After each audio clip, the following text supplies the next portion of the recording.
जी नमस्कार। नमस्ते सत साहेब सर। क्या नाम है जी आपका? राधा गणेश यादव। राधा जी कहाँ से आए हैं आप? जिला सातारा महाराष्ट्र से। जी क्या करते हैं आप? मैं पहले एक कंपनी में अकाउंटेंट थी। अभी मेरा जेंट्स वेयर कबीर साहब गारमेंट कपड़े का शॉप है खुद का। राधा जी, संत रामपाल जी महाराज की शरण में आने से पहले आप क्या भक्ति साधना करते थे? जैसे ही हमारे घर में मतलब जैसे हमारे समाज में पारंपरिक भक्ति थी वो करती थी, और जो भी बड़े लोग करते हैं वह उनका ही देख के मैं भी गणेश जी की और गुरुदेव दत्त जी की भक्ति करती थी।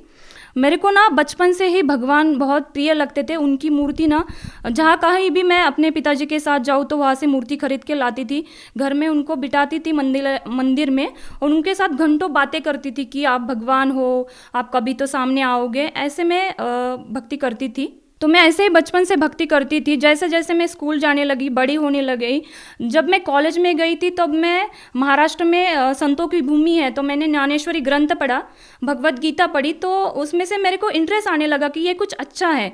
तो मैंने उस पर स्टडी करना शुरू किया।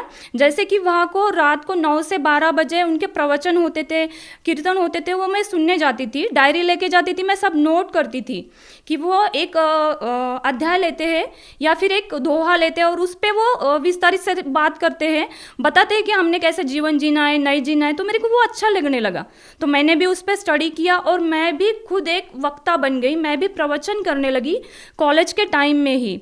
तो मैं ऐसे देखती थी कि जब भी सारे श्रद्धालु आगे बैठते हैं और मैं प्रवचन करती हूँ तो वो मेरे से ये चाहते हैं कि ये हमें कुछ मतलब उनके जो दुख थे वो उनका दुख का निवारण मैं करूं। लेकिन मेरे को ही एक दुख था कि मेरे को भगवान चाहिए था जो मेरे को नहीं मिल रहा था। तो मैं उस बात से संतुष्ट नहीं थी कि जो मैं बता रही हूँ इनको ये सही नहीं है, मेरे को सही भगवान चाहिए, मेरे को भी कोई गुरु चाहिए, मैं खुद गुरु नहीं बनना चाहती थी। तो राधा जी, आपकी जो परमात्मा की तलाश थी वो कैसे पूरी हुई? जी, मेरी शादी होने के बाद, मैं बचपन से इतनी भक्ति करती थी, तो शादी होने के बाद 6 महीने में मेरे को उस घर में, मतलब जहाँ पे मेरी शादी हुई वहाँ पे मेरे को ये बात पता चली कि इनके घर में जो छोटा संतान है उसको कभी पुत्र प्राप्ति नहीं होता था। तो मेरे को तो ये बात सुन के बहुत डर लगा कि मैं तो भक्ति पहले से ही करती थी तो मैंने और भक्ति बढ़ा दी। तो मेरे को ये बात था कि गुरु करना चाहिए, गुरु से मोक्ष मिलता है या गुरु करने से कुछ हमें लाभ भी मिलते हैं। जैसे कि मेरे को संतान नहीं था तो मैं इनकी खोज में थी ही। तो मैंने रत्नागिरी में जाके नरेंद्र महाराज करके है उनसे नाम दीक्षा ली, उनकी भक्ति करने लगी। उन्होंने कुछ गण गण गणात बोलते ऐसा मंत्र दिया, वो करने लगी। मैं साल भर वो मंत्र किया, इतने मन से किया, लेकिन फिर भी मेरे को संतान प्राप्ति नहीं हुई। इसके साथ मैं डॉक्टर को भी ट्रीटमेंट कर रही थी। जैसे कि मेरे हस्बैंड आर्मी में थे तो मैं हरियाणा, पंजाब, जहाँ भी उनके साथ जाऊँ, जहाँ जहाँ जाऊँ वहाँ बड़े डॉक्टर को दिखा रही थी।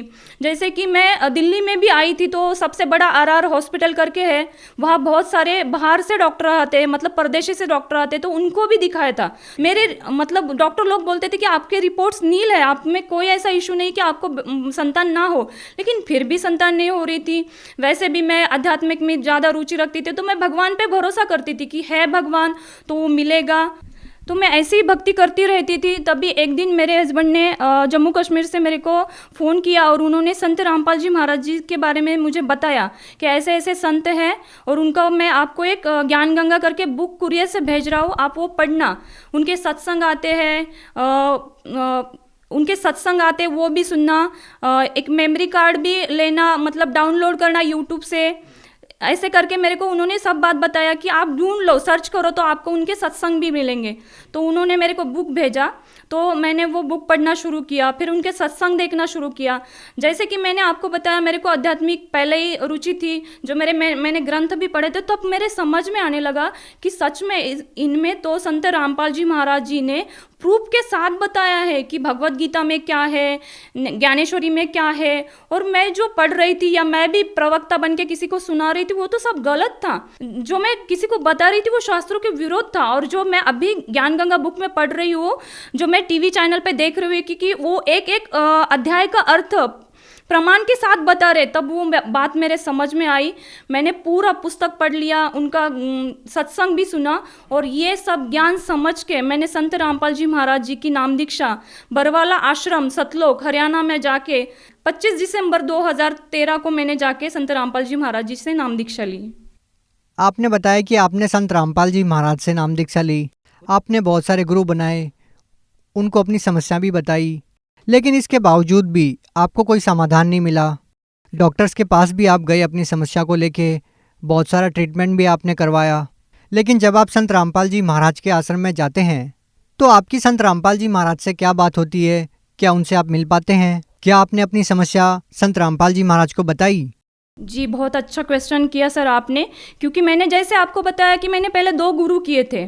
जब मैं उन गुरुओं के मिलने गई थी तब मैंने वहाँ का सिस्टम देखा था कि वहाँ पे वीआईपी की लाइन अलग होती है, पुलिस की लाइन अलग होती है, आर्मी की लाइन अलग होती है, और जो गरीब है उनकी लाइन अलग होती है। और फिर दर्शन के लिए जब दिन सुबह से लेकर शाम तक नंबर आता है तो बताया जाता है कि गुरुजी अब नहीं है, कल सुबह दर्शन मिलेगा। तो मेरे को ये बात समझ में नहीं आती थी, मतलब ये समझ आ रहा था कि यार ऐसा क्यों, हम दुखों के लिए उनके पास आते हैं और वो हमसे मिलते भी नहीं है, और अगर हम बहुत दूर दूर से आए तो हम रहेंगे कहाँ? तो उनकी जगह रहने के लिए भी पैसे देना है, खाने के लिए भी पैसे देना है, कंबल ओढ़ने के लिए चाहिए तो उसके लिए भी पैसा देना है। लेकिन जब मैं संत रामपाल जी महाराज जी के आश्रम में गई थी तो मैंने ये डिफरेंस देखा कि वहाँ तो बस एक ही लाइन है, चाहे वीआईपी आए, मंत्री आए, पुलिस आए, आर्मी वाले कोई भी आए, सभी एक लाइन में जाएंगे। और वहाँ तो सुबह से लेके शाम तक गुरुजी हर एक से मिलके सर पे हाथ रख के एक एक को आशीर्वाद दे के उनके दुख पूछ पूछ के दर्शन दे रहे थे। तो ये बहुत बड़ा डिफरेंट, मतलब जो मैं न्याय देने वाला भगवान जो ढूंढ रही थी कि इस दुनिया में न्याय नहीं है कहाँ, और वो दे सकता है तब बस एक भगवान दे सकता है। और जब मैं बरवाला आश्रम गई तब संत रामपाल जी महाराज जी के रूप में मुझे ये दिखाई दिया कि यहाँ न्याय मिलता है और वो सबको ऐसे दर्शन देते हैं। जब वो दर्शन देने के लिए आते हैं तो चाहे कितनी भी भीड़ हो, संत रामपाल जी महाराज हर एक को दर्शन देके हर एक का दुख सुन के ही वो वापस जाते थे। ये डिफरेंस मैंने इन 2 गुरुओं में देखा। और जैसे ही हम मतलब मैं बरवाला आश्रम पहुंची थी तो 9:30 बज चुके थे। हमने जैसे ही नाम दीक्षा ली, वहाँ पे हमें नियम बताए गए, हमने नाम दीक्षा ली। अभी दर्शन लेना चाहती थी, जैसे कि मेरे को उनके दर्शन करने ही थे, क्योंकि मेरे को पता चला था कि संत रामपाल जी महाराज मतलब जो कबीर साहिब के रूप है, जो बरवाला धाम में आए हुए वो भगवान है, तो उनको मैं देखना चाहती थी। लेकिन अभी वो दर्शन दे के चले जा चुके थे और अब हम 2 पति पत्नी ही थे दर्शन के लिए। तो ये बहुत बड़ा डिफरेंस मैंने देखा कि मतलब इतने बड़े संत हैं वो, और 2 आदमी के लिए वो दर्शन के लिए फिर वापस आ गए, और मुझे और मेरे पति को उन्होंने दर्शन दिया। मैं दर्शन देने के बारे में भी एक बात बताना चाहूँगी कि जैसे ही मेरे को बचपन से आदत थी कि मूर्ति में मैं भगवान ढूंढ रही थी, मेरे को वो दिखना चाहिए। जैसे ही मैं बरवाला आश्रम में मतलब संत रामपाल जी महाराज मेरे को दर्शन देने आए, तब उनका साक्षात दर्शन देखा मैंने, जैसे कि उनके शरीर से रोम रोम ऐसे प्रकाश आ रहा है, जैसे मैंने अभी तक वो टीवी पे ही देखा था, जैसे कि चक्र घूम रहा है। और वो इतने इतने सुंदर दिख रहे थे कि मतलब छोटा बच्चा भी इतना सुंदर नहीं होता, इतना सुंदर मेरा भगवान मुझे दिखाई दिया, जो आज संत रामपाल जी महाराज कबीर साहिब के ही रूप है, जो मेरे को बरवाला आश्रम में उन्होंने साक्षात दर्शन दे के बताया। जी राधा जी, जैसे आपने बताया कि जब आप सतलोक आश्रम बरवाला में गए तो आपने संत रामपाल जी महाराज का एक प्रकाशमय नूरी रूप देखा, तो हम आपसे जानना चाहेंगे, क्या आपको जो 7 साल से इतनी सारी प्रॉब्लम थी, जो आपको बीमारियां थी, क्या संत रामपाल जी महाराज से नाम दीक्षा लेने के बाद, उनके दर्शन करने के बाद आपकी जो समस्याएं थी उसमें भी आपको कोई लाभ मिला? जी, जैसे ही संत रामपाल जी महाराज जी ने मेरे पति को आशीर्वाद दिया, तब उनको वो आर्मी में बॉक्सर थे, तो वो बॉक्सिंग रिंग में जब खेल रहे थे तो गिर गए थे और उनकी रीढ़ की हड्डी टूट चुकी थी। जैसे उनको आशीर्वाद मिला, 80% उनको राहत तो वहाँ मिल गई। और जैसे वो बाहर आके हम दोनों ने बात किया गुरु संत रामपाल जी महाराज जी के बारे में, तो उन्होंने बताया कि संत रामपाल जी महाराज जी ने बोला है कि अभी आप मतलब जो परमेश्वर से मांगा है वो आपको मिला है। तो उसके हफ्ते बाद ही मैंने अपना प्रेगनेंसी चेक किया तो मैं पॉजिटिव थी और मेरा प्रेगनेंसी स्टार्ट हो चुका था। ये सब संत रामपाल जी महाराज जी के मंत्र लेने से, उनके आशीर्वाद से ही मुझे मिला था, जो कि मैं 7 साल पहले इतना भक्ति करती थी, इतने गुरु किए थे, मतलब मैं बहुत बचपन से भक्ति करती थी, तब भी मेरे को किसी भगवान से ये नहीं मिला। लेकिन जब संत रामपाल जी महाराज जी से मैंने ऐसे अरदास किया, संत रामपाल जी महाराज जी के आशीर्वाद से संतान प्राप्त हुई। संत रामपाल जी महाराज जी की जब से नाम दीक्षा लिए तब से बहुत सारे मतलब रोज़ डेली उनके लाभ होते हैं। लेकिन फिलहाल ये अभी एक जो इंसिडेंस हमारे साथ हुआ है वो बहुत बड़ा हुआ है, मैं बताना चाहूँगी जी। अभी 30 मार्च 2021 को मैं और मेरे हस्बैंड कोविड पॉजिटिव हुए। मेरी हालत तो ठीक थी, लेकिन मेरे हस्बैंड की हालत बहुत ख़राब थी। उनका 23 स्कोर था और वो बिल्कुल भी ऑक्सीजन नहीं ले पा रहे थे।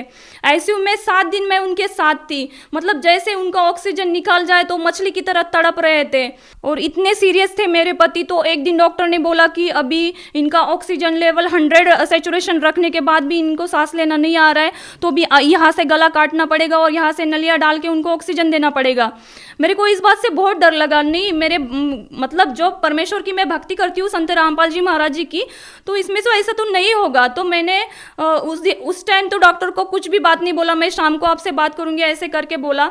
और जब मैंने प्रार्थना लगाई, मतलब मनोमन आत्मा से प्रार्थना की संत रामपाल जी महाराज जी से कि आपने जीवन दान तो दे दिया, लेकिन आप श्वास बढ़ाना आपके लिए कोई बड़ी बात नहीं, मतलब ये ऑक्सीजन था जो कम पड़ रहा था वो बढ़ाने के लिए आपके लिए कोई बड़ी बात नहीं है। ऐसे मैं मन में प्रार्थना करी। उसी दिन रात को मैं ऐसे रो रो के संत रामपाल जी महाराज जी से बात किया। उसी दिन 3 बजे जिस हॉस्पिटल में मेरे पति थे वहाँ पे और 11 पेशेंट थे जिनका सेचुरेशन 80% था, किसी का 85% था, लेकिन इनका बहुत कम था, 70-75 था। तो मतलब सबसे खराब स्थिति इनकी थी। सबसे पहले ये मरने वाले थे। ऐसे डॉक्टर ने बोला था कि आप इनके ऊपर पैसा मत खर्च करो। लेकिन जब मैं संत रामपाल जी महाराज जी से ऐसा बात किया, उसी दिन 3 बजे गुरुजी संत रामपाल जी महाराज जी ने मेरे हस्बैंड को दर्शन दिया, उनको अमृत जल पिलाया। और जैसे ही उनको अमृत जल पिलाया, उनके फेफड़े जो 23% मतलब डैमेज हो चुके थे, वो इतने मतलब जैसे अमृत जल पिया तो उस फेफड़े में से वो अंदर जाते हुए उन्होंने महसूस किया और उसके बाद उनका सैचुरेशन बढ़ने लगा। डॉक्टर भी हैरान था कि सुबह ऑपरेशन करवाना है। जब उन्होंने आके देखा तो इसका सैचुरेशन तो बढ़ गया, इसको अभी ऑपरेशन की कोई ज़रूरत नहीं। और जैसे हॉस्पिटल में वो 11 पेशेंट और थे जो जिनकी स्थिति अच्छी थी और मेरे हस्बैंड की स्थिति बहुत ख़राब थी। तो मैं 1 हफ्ते की बात बता रही हूँ। उस हफ्ते में वो 11 के 11 पेशेंट चले गए, लेकिन पर संत रामपाल जी महाराज जी की दया से मेरे हस्बैंड की जान बच गई और उनको ऑक्सीजन के साथ डिस्चार्ज दिया गया। जो ऑक्सीजन उनको दिया था वो डॉक्टर ने बोला था कि कम से कम आपको 3 महीने घर में जाके ऑक्सीजन लेना पड़ेगा, आप चल नहीं पाओगे, आपको बेड रेस्ट ही करना है। लेकिन संत रामपाल जी महाराज जी की दया से 13 दिन ही मैं खुद ऑक्सीजन लगाती थी, निकालती थी, मैं उनकी देखभाल करती थी। तो मैंने आंखों से देखा है 13 दिन के बाद ही उनका ऑक्सीजन पूरा निकल गया और अपने पैर से वो खुद चलने लगे। ये बहुत बड़ी दया परमेश्वर की हुई है। मैं और एक दूसरा लाभ बताना चाहती हूँ। जब मेरा बच्चा 9 मंथ का था तो मैं और मेरे हस्बैंड बाइक पे जा रहे थे। 70 की स्पीड से बाइक चला रहे थे। हस्बैंड अचानक से आगे से कोई आ गया तो उन्होंने अर्जेंट ब्रेक लगाया। बच्चा मेरी गोदी में था, मैं ऐसे गिरी, मैं 5 फीट आगे गिरी, उससे आगे भी मेरा बेटा 5 फीट आगे गिरा। संत रामपाल जी महाराज जी की दया से बस मेरे को थोड़ा सा खरोच यहाँ पे आया, लेकिन जो मेरा बेटा है ना उसको कुछ भी नहीं हुआ। तो ये कितना बड़ा चमत्कार है। इतना छोटा बेटा, मैं उछल के कूदती हूँ, उससे भी आगे बेटा कूदता है तो उसको कितनी चोट आनी चाहिए थी, लेकिन संत रामपाल जी महाराज जी की वजह से उसको कुछ भी नहीं हुआ। ये मेरे को जीवन दान दिया मेरे बेटे को संत रामपाल जी महाराज जी ने। बहन जी, जैसा कि आपने बताया कि संत रामपाल जी महाराज ने आपको इतने सारे जीवन दान दिए, आपके बच्चे को जीवन दान दिया, इतनी सारी समस्याओं से आपको बचाया, तो आप भगत समाज को क्या संदेश देना चाहते हैं? जी, मैं भगत समाज को, मेरे भाई बहन को ये संदेश देना चाहती हूँ कि देखो, हम सुशिक्षित है, आज सभी को ज्ञान है कि हमें पढ़ना चाहिए। हर एक कोई ना कोई किसी दुख से परेशान है, कोई ना, मतलब हम सब भगवान की खोज करते हैं। तो हमें ये देखना चाहिए कि भगवान कौन है, हम यहाँ कैसे आए हैं। तो मैंने भी बहुत सारे किताबें पहले पढ़ी थी तो मेरे को समझ में नहीं आता था कि इसमें कुछ बताया भी है। लेकिन जब ज्ञान गंगा बुक पढ़ी तो मुझे सृष्टि रचना पता चली कि हम यहाँ कैसे आए हैं, ये काल देवता कौन है, हमारे साथ इतने सारे इंसिडेंट्स क्यों घटते हैं, इसके पीछे क्या कारण है, क्या वजह है, हमने ढूंढना चाहिए। लेकिन हम क्या करते हैं, जैसे हमारी पारंपरिक भक्ति है, हम अंधे होके वो भक्ति करते रहते हैं और रोते रहते हैं कि हमारे साथ कुछ भी अच्छा नहीं होता है। लेकिन मैंने जो अनुभव किया है, आप भी मतलब पढ़े लिखे हो तो उनके बहुत से चैनल पे सत्संग आते हैं, वो सुनो, उनकी ज्ञान गंगा बुक पढ़ो, जीने की राह बुक है वो पढ़ो। राधा जी, जो व्यक्ति संत रामपाल जी महाराज से नाम दीक्षा लेना चाहते हैं वो उनसे नाम दीक्षा कैसे ले सकते हैं? जी, उनके सत्संग बहुत सारे चैनलों पे आते हैं, तो उसके नीचे पट्टी आती है नीली कलर की, उसमें बहुत सारे नंबर दिए जाते हैं। अपने जिले के नामदान केंद्र का पता करके आप वहाँ से नाम दीक्षा ले सकते हो। जी, बहुत बहुत धन्यवाद। सत साहेब जी।